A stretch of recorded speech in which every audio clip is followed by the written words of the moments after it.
안녕하세요. 배영현 TV의 배영현입니다. 오늘은 그 이타 경영이라는 책인데요. 창룡파 우진신 공저 송은진 역으로 되어 있고요. 이 거래처가 부자가 되는 방법만 이렇게 생각하다. 세계 최대의 해운사 그 에브그린의 그 창룡파의 경영 철학이 고스란히 담겨 있는데요. 이타의 사전적 용어도 보이네요. 자기의 이익보다 다른 이의 이익을 더 꾀한다고 합니다. 그럼 재밌는 책 속으로 한번 들어가 볼까요? 거래처가 부자가 되는 방법만 생각하다. 세계 최대 해운사라고 하는데요.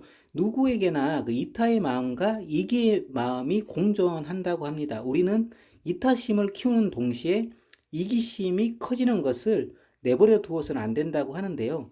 등잔에 불을 붙이면 가장 밝게 빛나는 것도 바로 등잔불 그 자체다. 이타의 마음 또한 그러하다. 다른 무엇을 비추기 전에 내 마음이 가장 크게 빛난다. 이타의 놀라운 힘을 기억하라. 내가 여든이 넘어서 얻은 작은 깨달음이라고 하는데요. 그 맺는 말에 나온 내용이 참 와닿더라고요. 풍수를 믿고 이렇게 점을 쳐서 미래를 엿보려는 사람들이 많다. 나로서는 이해할 수 없는 행동이다. 점을 쳐서 나오는 운세는 그저 재미거리일 뿐 일희일비할 필요가 없다고 생각을 한다고 합니다. 대신에 나는 이 생의 삶의 곧 전생의 인가라고 믿는다고 하는데요. 지금 내 삶이 행복하고 풍족하다면 곧 전생의 인가라고 믿고, 지금 내 삶이 형편이 좋지 않다면, 나쁜 일이 생긴다면 내가 전생에 선한 씨앗을 제대로 뿌리지 않았다는 뜻이라고 합니다. 인가를 믿는 사람들은 선행을 베풀고 덕을 쌓음으로써 자신을 보호할 줄 안다고 하는데요. 그저 행운과 축복을 바란다면 도둑 심보가 따로 없지 않겠는가 하는데요.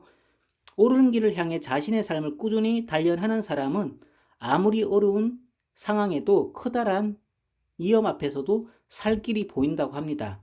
천둥 번개가 몰아치더라도 결국 맑은 하늘이 얼굴을 내민다. 다만 인가의 열매가 언제 드러나는가는 오직 하늘에 달린 일이기에 알 수 없다고 합니다. 이를 수도 있고 혹은 늦을 수도 있다고 하네요. 시기의 흥정은 할 수 없으나 할 일을 하면서 기다리는 수밖에. 중요한 것은 인가를 이해하는 태도라고 합니다.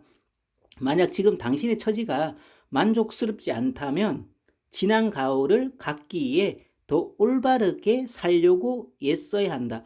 그러면 신도 굽이 살핀다고 합니다.